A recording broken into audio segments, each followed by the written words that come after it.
자, 오늘 역사적인 순간입니다. 김순진 교수님께서 신나라 팔천왕을 찾아주셨는데요. 아주 유익하고 보람찬 그런 내용이 전개될 거라고 믿어 의심치 않습니다. 김순진 교수님 반갑습니다. 반갑습니다. 네, 여기는 어떻게 오게 되셨죠? 김준수 회장님 통해서 오게 됐습니다. 네, 그럼 오늘 얘기해 주실 그 주제는 무엇인가요? 지금 이제 시기가 이제 내일 모레 지금 8월이죠. 다음 주면 8월이고 좀 있으면 개천절이 되기 때문에 우리나라 시온의 역사 이제 그 감춰진 부분을 왜곡된 부분들이 많지만은 그 시간을 따졌을 때 가장 정확한 게 나올 거라 이렇게 생각합니다. 그래서 그 광복절 개념하고 개천절 개념을 조금 설명드릴까 이렇게 생각합니다. 알겠습니다. 시설이 되게 미비한데 그냥 많이 이해해 주시고요. 지금부터 시작을 해보겠습니다. 자, 시작. 네, 반갑습니다. 박수. 저 개인 소개를 간단히 하면요. 저는 저기 전라도 영암에서 태어났고요. 광주 일구하고 전남대학교 그리고 저기 공무원 공직 생활을 좀 했습니다. 그리고 그 한 5년 못되게 근무하다가 나와서 대체의학, 자연의학을 거의 20년 가까이 공부를 했고 이제 그 대체의학이 우리나라 의료법이 조금 그 막는 부분들이 많아가지고 정신건강 그쪽으로 턴을 하게 됐습니다. 그래서 이 정신건강 쪽으로 종교를 얘기 안 할 수 없잖아요. 근데 종교라는 것은 나름대로 세뇌교육 이런 쪽이었고 또 진실을 조금 내고 가는 부분들이 있어요. 저의 나름대로 생각이 있습니다. 근데 그런 부분들을 극복하기 위해서는 이 역사라는 부분이 반드시 있어야 되겠다 해서 역사 공부를 좀 하게 됐습니다. 아시다시피 그 공무원 시험을 보게 되면은 역사는 거의 만점을 맞아야 됩니다. 근데 이제 그 공부를 하다 보니까 갑자기 이제 몰아치기 이렇게 공부를 하다 보니까 안 맞는 부분들이 너무 많은 거예요. 그래서 이제 저 나름대로 파고들게 됐고 이제 그 중에서 다른 것들은 지역적이나 이런 것들은 조금 여러 가지 설이 있을 수 있어요. 역사는 승자의 기록이라고 그러잖아요. 정치하는 사람들이 애곡시켜가지고 할 수 있는데 이 산수 그러니까 숫자 계산은 어떻게 할 수가 없습니다. 그건 정확하게 맞아떨어지기 때문에요. 그런 부분에서 우리나라 개천절 역사 그 부분을 조금 더 자세히 제가 파고들었죠. 그러다 보니까 그 나머지 그 부분들이 거의 다 이 시간을 기준으로 했을 때 꽤 맞춰보다 보니까 다 정리가 되는 거예요. 이 시대 때는 이렇게 됐다. 이것은 애곡이다. 이런 분들이 맞아떨어지게 되는 겁니다. 근데 이제 먼저 중요한 것은 그 우리나라가 설립된 당시, 우리나라가 설립된 그것이 이제 개천절도 그러잖아요. 그리고 광복절이라는 것은 최근에 지금 대한민국이 설립하고 관련된 거죠. 보이시죠? 멀리 있어도? 코리아. 네.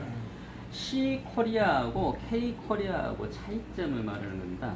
아마 어느 정도 다 알고 계시겠지만은 C 코리아를 K 코리아로 이렇게 바꿔졌다 이 정도는 다 알고 있습니다. 어느 정도 설을 갖고 있는 사람들이 일본의 재팬 J보다 C가 먼저 오기 때문에 K로 바꿨다 이 정도는 알고 있는데 그 속뜻은 잘 모르거든요. 근데 이것을 어원을 따져보면은 KOREA는 영어 사전을 찾아보면은 대한민국의 영문 명칭이다 이렇게만 나와 있어요. 근데 C 코리아는 붙이고 얘기하시면 좋아요. 예, 알겠습니다. 잘 안 들려서. C 코리아는 CORE가 코아라는 뜻입니다. 코아. 코아 아시죠? 네, 중심, 핵심 그런 뜻이죠. 그다음에 끝에 있는 A자가 네이션을 뜻합니다. 네이션. 그러니까 코아네이션이죠. 코아네이션 그러면 우리말로 해석을 하면은 중심 국가. 세계의 중심 국가라는 뜻이 되죠. 네. 이 코아네이션, 코리아 그게 세계의 중심 국가였다. 그 뜻을 갖고 있습니다. 그 다음에 두 번째로 COR까지 나누고 끝에 EA를 따로 나누면은 COR이 Cooperation, 세계를 화합하다, 통일하다 그런 뜻이 들어있어요. 그 다음에 EA는 이것은 우연일지 모르는데 유럽, 아시아, 아프리카, 아메리카, 오스트레일리아 이렇게 하게 되면은 이니셜로 했을 때 EA가 딱 맞아떨어집니다. EAA. 그러면 세계 통일 국가라는 그런 뜻도 들어있어요. 자, 해산을 지을 때 이니셜로 되게 정하죠. 네. 그런 뜻이 담겨져 있습니다. 그러면 우리나라가 1948년에 해방이 되면서 공식적으로 대한민국을 선포를 한 거잖아요. 근데 C코리아를 선택하지 않고 K코리아를 선택했다는 게 문제죠. 네. 근데 그것을 우리 민족이 스스로 그걸 결정을 했냐? 그걸 따져봐야 되는 거죠. 네. 그 당시에 우리 민족이 스스로 결정한 게 아니라는 겁니다. 네. 최소한 친일파들이 K코리아를 선택했다는 게 문제죠. 네. 그러면은 이 K코리아는 그 이전에는 C코리아만 쓰고 있었기 때문에 미국권에서만 K코리아를 쓰고 있었어요.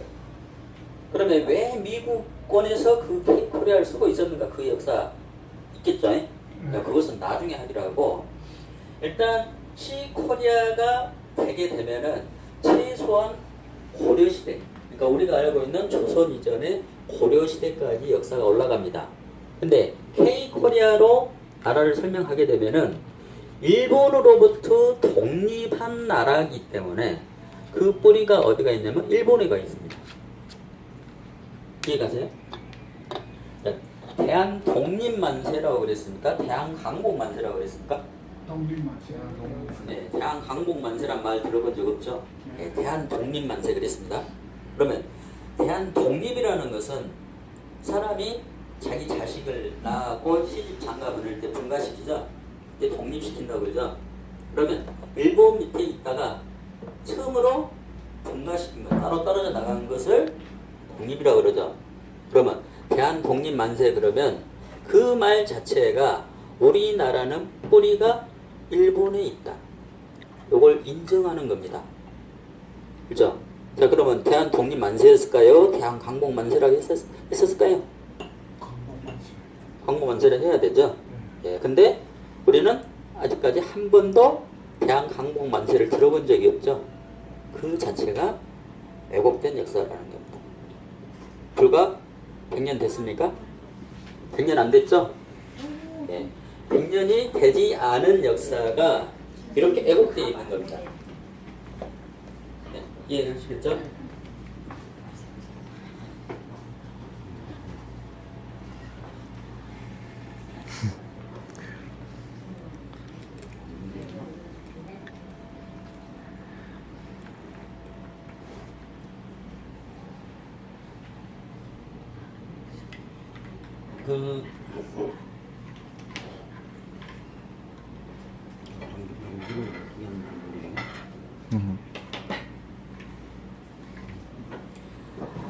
달력에요.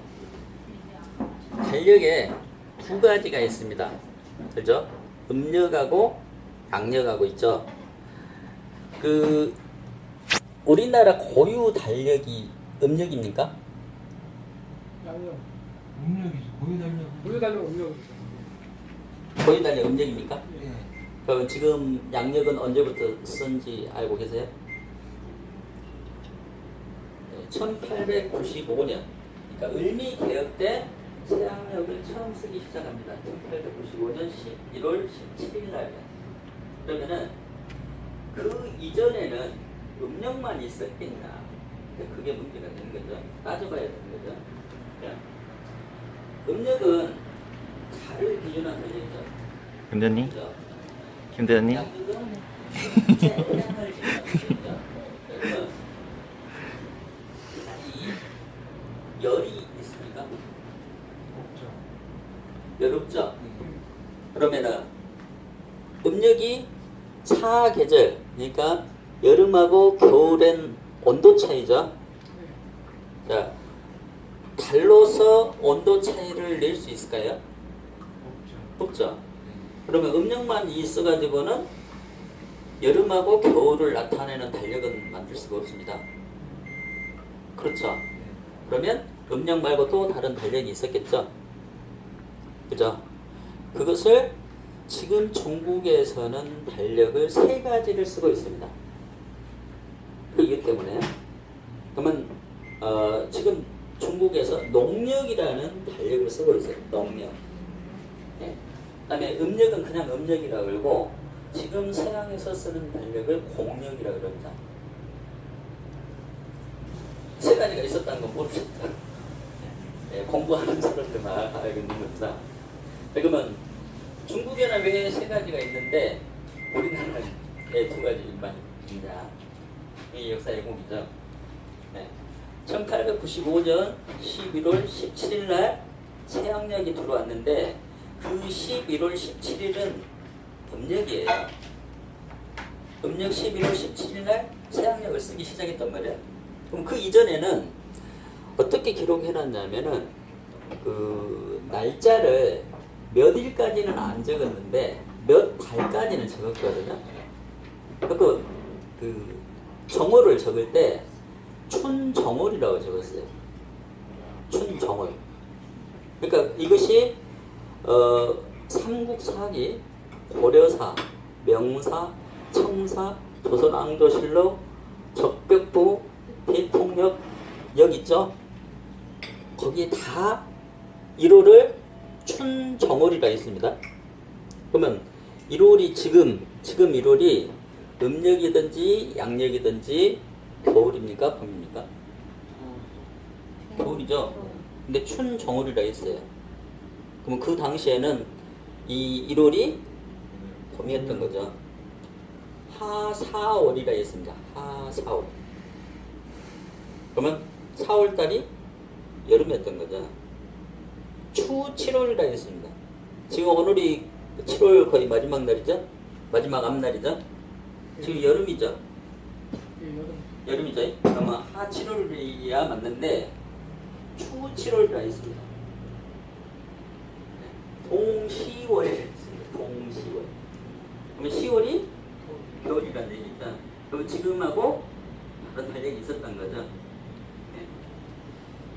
역사책 보면은 한자로 적어진 책 보면 제가 금방 말했던 그 달력이 다 있어요. 그대로 날짜 기록돼 있어요. 근데 지금까지 역사 공부한 사람들은 그걸 한 번도 안 쳐다봤는가? 그걸 제가 발견했어요. 너무 어이가 없습니다. 음력으로 1월달은 겨울이랍니다. 네, 양력의 1월달도 겨울입니다. 그러니까 두 개 다 안 맞는 거예요. 그 달력하고 이해하셨죠? 네. 그리고 원이 거의 달력이 음력이라고 사기친 겁니다. 네, 우리 고유 달력은 태음태양력이라 해가지고 음력은 세계 누구나 보는 거예요. 달이 뜨는 지역에서는. 네? 천문현상이기 때문에 달이 초승달, 상현달, 보름달, 하현달, 금운달은 세계 누구나 공유합니다. 그러니까 농사를 짓던 시대, 그리고 지금같이 바쁘게 안 살았던 시대는 대충 하늘의 달 모양 보고 오늘이 초 3일 정도 된다. 보름 정도 된다. 이 정도는 알았던 얘기예요. 근데 그 달은 한 달 29.5일만 주기로 해가지고 계속 반복돼요. 여름에도 똑같고 겨울에도 똑같아요. 그렇기 때문에 여름하고 겨울하고 구분할 수 없습니다. 음력으로는 아무런 상관관계가 없다. 상관관계가 전혀 없다. 제로. 상관관계는 0입니다. 네? 그러면 음력은 고유 달력이 될 수 없다. 세계인의 고유 달력입니다. 음력은 그렇습니다. 그러면 지금 현재 달력은 1895년 11월 음력 11월 17일 이후에 썼기 때문에 그 날짜보다 이전의 날짜 기록은 순수 우리 고유 달력을 사용했다. 그렇죠? 자, 그러면 개천절이 일제시대 이후에 개천절이 있었을까요? 일제시대 이전에 있었을까요? 일정 그렇죠. 당연히 일제시대보다 이전에 있어야 됩니다.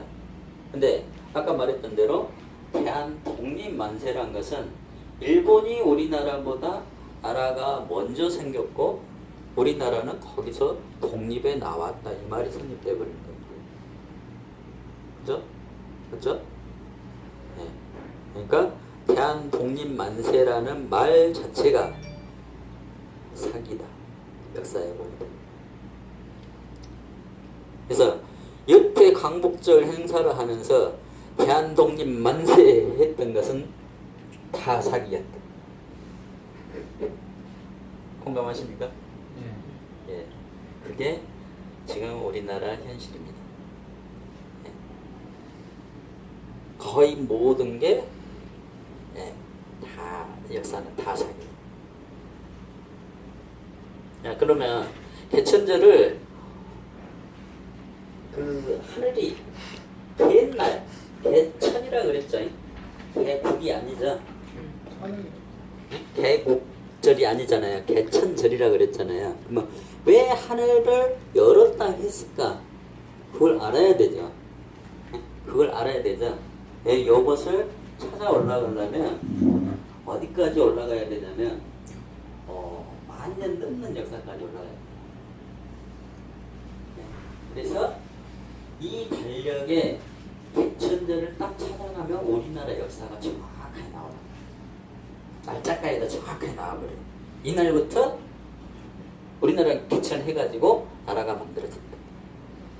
그 이전에 개천이라는 이 글자를 또 따져보면은 왜 개천이라 했는가 거기까지도 따져보면 그 이전 역사까지도 나와버려요. 네. 그래서 다른 역사는 뭐 알갈고 그래요. 승자의 기록이기 때문에. 자, 사과가 나무에서 땅으로 떨어졌어요. 그죠? 사과가 떨어진 것은 그 자연 현상이에요. 역사적 사실이야.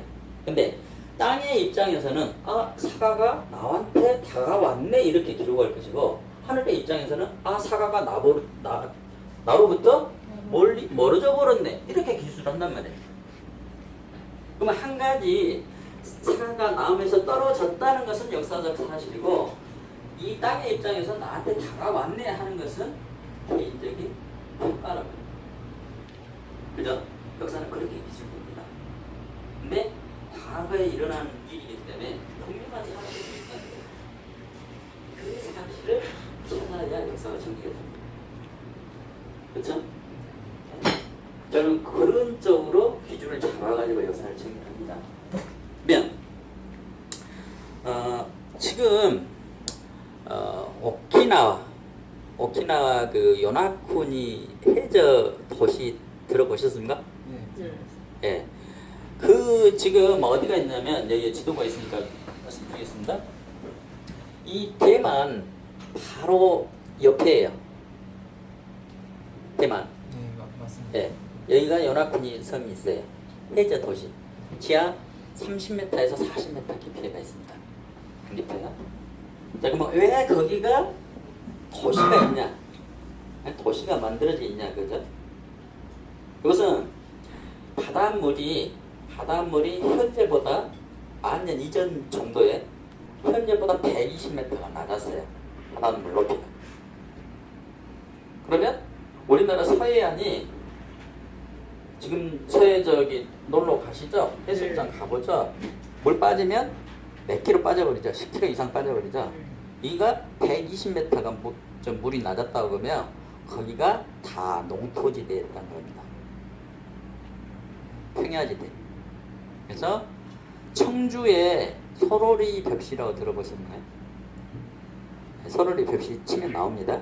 네, 지금 공식적으로 세계 항명까지 받아져 있습니다.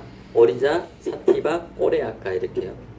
자, 그게 공식적으로 몇 년 전에 이양을 직접 사람이 손으로 심었다가 수확을 했다는 거거든요. 그래서 항명을 받는 겁니다. 그까지 다 조사돼가지고. 17,000년 전에 사람이 손으로 심어서 수확했다. 이것이 인정이 됐습니다. 그러면 우리나라 역사는 17,000년 전까지 올라가야 되는 겁니다. 역사, 이 한자 역사 안에 벼화자가 들어있죠. 벼화자가 들어있는 것은 벼농사가 시작될 때 역사를 시작했다 그 말이거든요.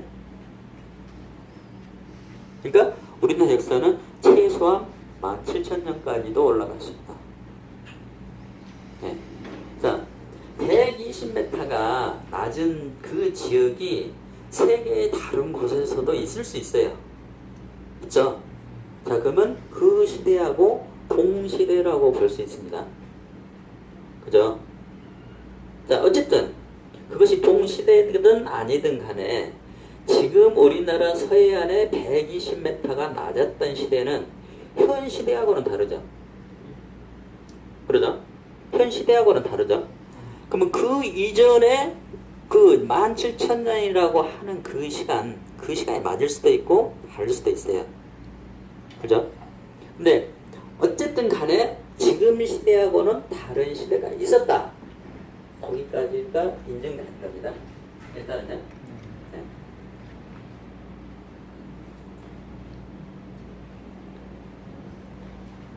이따가 강의가 다 끝나면 질의응답 시간이 있겠습니다.